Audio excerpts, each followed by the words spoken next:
Papalapit na tayo ngayon sa mapanganib na bahagi ng Encantadia, Lyra. Malayo pa ba dito yung Devas, Ashti? Dadaan muna tayo sa Scano para magpagawa ng baluti at kalasag para sa'yo. Wantok, mas mapapabilis ang ating paglalakbay kung tatawirin natin ang Bulkang Lavanea. Mahal na sangre, mawalang galang na. Ngunit, naalog ba ng mga hador ang iyong utak? Bakit, Wantok? Kung mapapabilis naman yung trip, yung paglalakbay natin, ba't hindi tayo dun dumaan? Mahal na Diwani, puno ng peligro ang daan na yun. Para matawid ang Bulkang Lavanea, kailangan nating lumipad sa ibabaw na umaapoy na lawa. Lawang nagbubuga ng kumukulong putik. Wala pang sino man nakakadaan doon na nakakaligtas. Kaya mahal na sangre, nais ko munang lumaki bago ako mamatay. Puno na ng peligro ang anumang piliin natin daan, Wantok. Kung hindi tayo tatawid sa bulkan, mapapadaan naman tayo sa tirahan ng mga Yeshra. Tirahan ng mga Yeshra, Ashti? Oo, Lyra.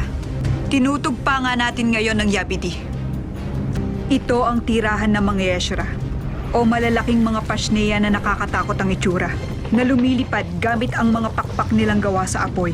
Galit sila sa kahit na anong uri ng nilalang na di nila kalahi. Kaya ang bawat mapagawi sa kanilang lugar ay kanilang pinapatay.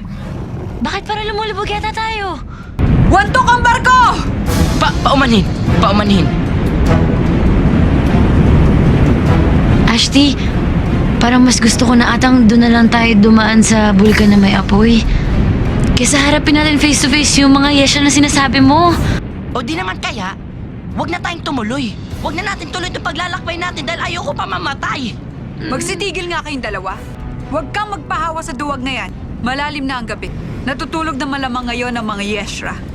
Kaya wala kang dapat ipangamba. Ang ibig sabihin, tinatahak na natin ang tirahan ng mga Yeshra. Oo. Kaya wala na dapat makasalungat pa sa akin pa siya. Tuloy ang paglalakbay. Lyra, naniniwala akong malalampasan mo ang pagsubok sa Devas. Talaga, Ashti? Kahit kulang pa ako sa practice? Practice? Ito naman si Ashti. Practice lang, di pa alam. Yeshra! Yeshra! Ashti, ako na matulog ang mga Yeshra paggabi. Wantok, hawakan mo na mabuti ang